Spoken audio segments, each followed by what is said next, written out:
Hello everybody, my name is Alex Ritz. I'm a certified professional dog trainer, and in this video I wanted to talk a little bit about using kibble as a training treat.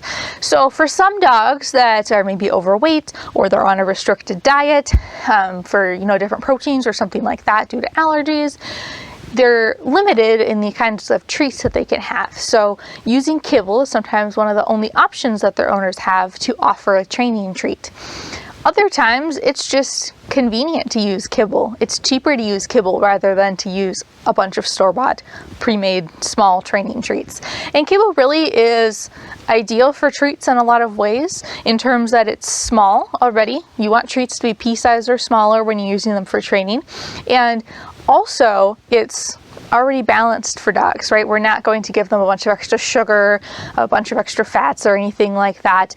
Kibble is already a part of a dog's balanced diet. So when you're using kibble to train your dog, you'll want to make sure that your dog actually enjoys the kibble. Not all dogs love their kibble. And even for dogs that regularly eat their food, it might not be as high value as other types of kibble. So make sure first off that your dog wants the kibble as a reward, because if your dog doesn't want the kibble, it's not going to be very useful as a reward. Once you have determined whether or not your dog likes their kibble, you can proceed from there as far as if you need to dress up the kibble a little bit to make it a little bit higher value, or if we're able to use it as is. So one of the things that I do sometimes with kibble is put it in a small container like this, something with a lid that screws right on the top, and I'll toss in some like dehydrated beef powder that's used as like a food topper to entice dogs to eat, or parmesan cheese or something like that, and then shake up the container and mix it all up and let it kind of sit in here, and that'll kind of coat the kibble in the different kind of powdery substance that you put in, whatever your dog prefers.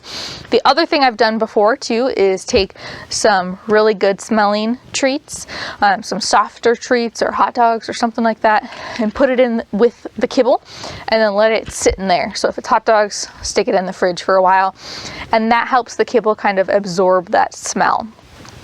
Final thing that I've done to help make kibble a better training treat for my dogs, if they're bored of their regular kibble, is just to grab a small bag of a different kind of kibble.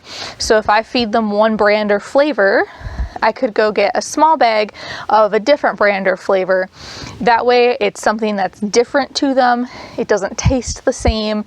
It's not something they normally get, and it makes it a little bit higher value that way too. So lots of options for what you can do to help use your dog's kibble as a reward. You'll want to also make sure though that you do still give your dog regular access to their food. If you only feed your dog well training, then you can actually make the food quite coercive, in terms of if your dog's really hungry, you're going to end up putting them in situations they're uncomfortable with, or encouraging them to do something that they're not ready for because they are so hungry for that food that they will do it. So you want to make sure that food, well, it should be a reward. Your dog should be hungry and want the food at that moment. It should be used so that it's not the only way your dog gets access to food and they're not completely starving for food when you're training. For more tips and tricks, check us out at houndgames.com, and don't forget to hit subscribe. Thanks.